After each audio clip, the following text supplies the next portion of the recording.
Primordial soup, also known as primordial goo, primordial ooze, prebiotic soup, and prebiotic broth, is the hypothetical set of conditions present on the Earth around 3.7 to 4.0 billion years ago.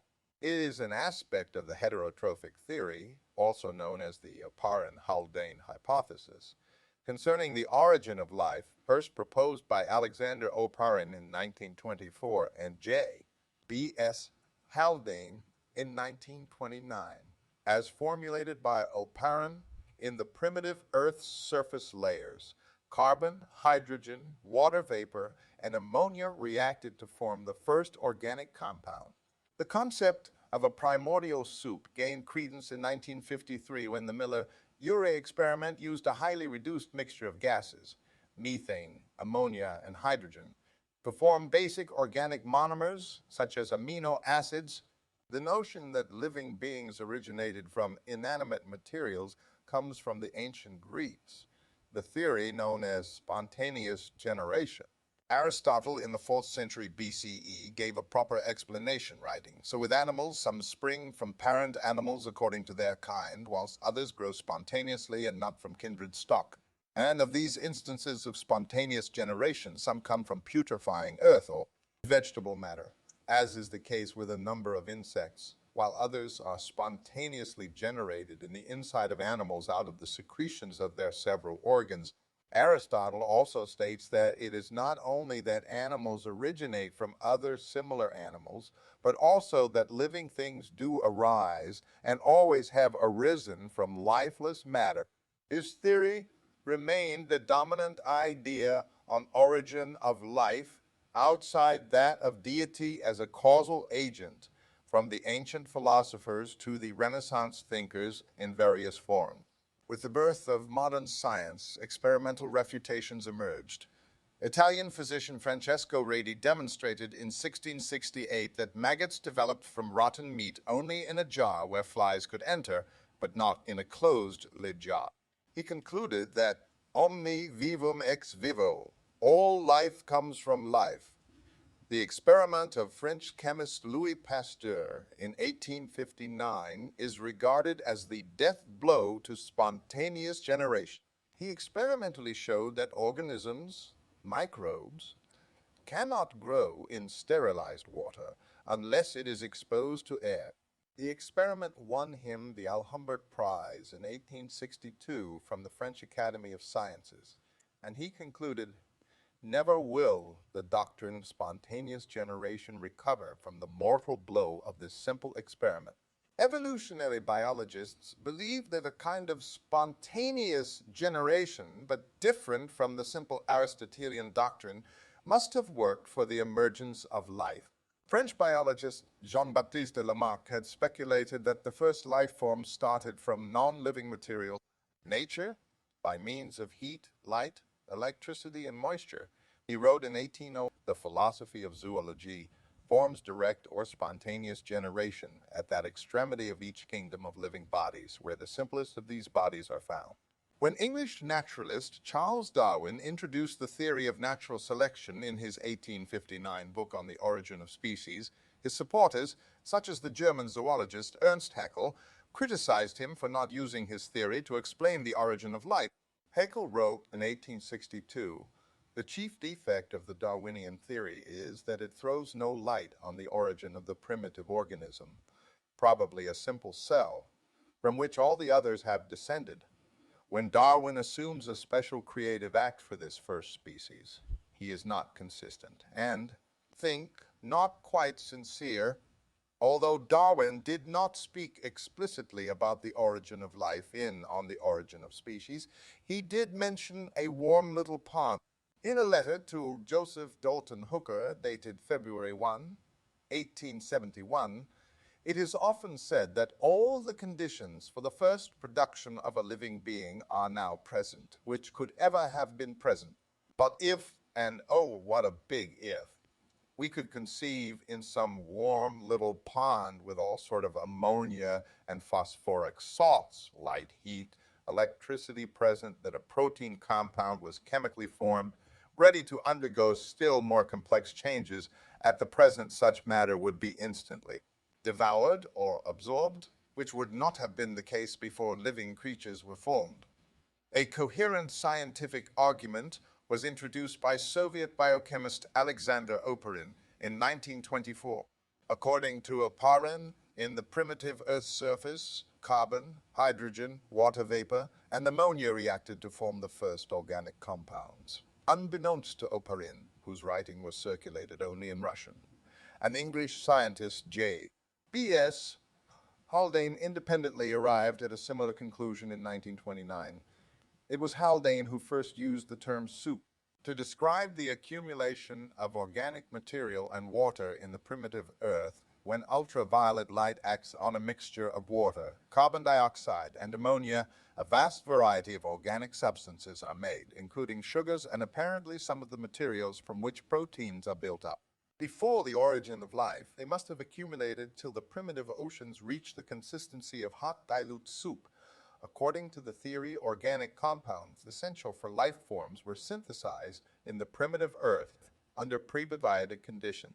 The mixture of inorganic and organic compounds with water on the primitive Earth became the prebiotic or primordial soup.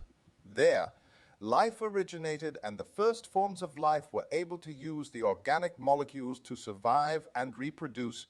Today, the theory is variously known as the heterotrophic theory, heterotrophic origin of life theory, or the Oparin-Haldane hypothesis. Biochemist Robert Shapiro has summarized the basic points of the theory in its mature form as follows. Alexander Oparin first postulated his theory in Russian in 1924 inches. A small pamphlet titled Proiskostiny Zizny, The Origin of Life. According to Oparin, the primitive Earth's surface had a thick red hot liquid composed of heavy elements such as carbon in the form of iron carbide. This nucleus was surrounded by the lightest elements, gases such as hydrogen. In the presence of water vapor, carbides reacted with hydrogen to form hydrocarbons. Such hydrocarbons were the first organic molecule. These further combined with oxygen and ammonia to produce hydroxy and amino derivatives such as carbohydrates and proteins. These molecules accumulated on the ocean's surface, becoming gale-like substances and growing in size. They gave rise to primitive organisms, cells, which he called coacervates. In his original theory, Oparin considered oxygen as one of the primordial gases. Thus, the primordial atmosphere was an oxidizing one. However, when he elaborated his theory in 1936 in a book by the same title and translated into English in 1938, he modified the chemical composition of the primordial environment as strictly reducing, consisting of methane, ammonia, free hydrogen, and water vapor, excluding oxygen. In his 1936 work, Impregnated by a Darwinian thought that involved a slow and gradual evolution from the simple to the complex, Oparin proposed a heterotrophic origin, result of a long process of chemical and pre-biological evolution, where the first forms of life should have been microorganisms dependent on the molecules and organic substances present in their external environment. That external environment was the primordial soup. The idea of a heterotrophic origin was based in part on the universality of fermentative reactions, which, according to Oparin, should have first appeared in evolution due to its simplicity. This was opposed to the idea, widely accepted at that time, that the first organisms emerged endowed with an autotrophic metabolism, which included photosynthetic pigments, enzymes, and the ability to synthesize organic compounds from Ca2 and 2. For Oparin, it was impossible to reconcile the original photosynthetic organisms with the ideas of Darwinian evolution. From the detailed analysis of the geochemical and astronomical data known at that date, Oparin also proposed a primitive atmosphere devoid of O2 and composed of CH4, NH3, and 2. Under these conditions, it was pointed out that the origin of life had been preceded by a period of abiotic synthesis and subsequent accumulation of various organic compounds in the seas of primitive Earth. This accumulation resulted in the formation of a primordial broth containing a wide variety of molecules. There, according to Oparin, a particular type of colloid, the conservates, were formed due to the conglomeration of organic molecules and other polymers with positive and negative charges. Oparin suggested that the first living beings had been preceded by precellular structures, similar to those coacervates whose gradual evolution gave rise to the appearance of the first organism. Like the coacervates, several of Oparin's original ideas have been reformulated and replaced. This includes, for example, the reducing character of the atmosphere on primitive Earth, the conservates as a precellular model, and the primitive nature of glycolysis. In the same way, we now understand that the gradual processes are not necessarily slow, and we even know, thanks to the fossil record, that the origin and early evolution of life occurred in short geologic time lapses.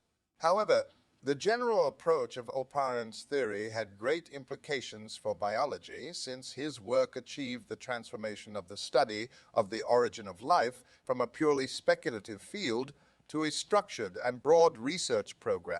Thus, since the second half of the 20th century, Oparin's theory of the origin and early evolution of life has undergone a restructuring that accommodates the experimental findings of molecular biology, as well as the theoretical contributions of evolutionary biology. A point of convergence between these two branches of biology, and that has been perfectly incorporated into the heterotrophic origin theory. JBS Haldane independently postulated his primordial soup theory in 1929, The Origin of Life in the Rationalist Annual. According to Haldane, the primitive Earth's atmosphere was essentially reducing, with little or no oxygen. Ultraviolet rays from the sun induced reactions on a mixture of water, carbon dioxide, and ammonia. Organic substances such as sugars and protein components, amino acids, were synthesized. These molecules accumulated till the primitive oceans reached the consistency of hot dilute soup. The first reproducing things were created from this soup. As to the priority over the theory, Haldane accepted that Oparin came first, saying, "I have very little doubt that Professor Oparin has the priority over me." One of the most important pieces of experimental support for the soup theory came in 1953. A graduate student, Stanley Miller, and his professor, Harold Urey, performed an experiment that demonstrated how organic molecules could have spontaneously formed from inorganic precursors under conditions like those posited by the Oparin Haldane hypothesis. The now famous Miller-Urey experiment used a highly reduced mixture of gases, methane, ammonia, and hydrogen to form basic organic monomers, such as amino acid. This provided direct experimental support for the second point of the soup theory, and it is one of the remaining 2 points of the theory that much of the debate now centers. Apart from the Miller-Urey experiment, the next most important step in research on prebiotic organic synthesis was the demonstration by Joan Oro that the nucleic acid purine base, adenine, was formed by heating aqueous ammonium cyanide solution. In support of abiogenesis in eutectic ice, more recent work demonstrated the formation of S-triazines, alternative nucleobases, pyrimidines, including cytosine and uracil, and adenine from urea solution subjected to freeze-thaw cycles under a reductive atmosphere with spark discharges as an energy source. Thank you for watching. Don't forget to please like and subscribe. If you have a topic you would like to suggest, leave a comment.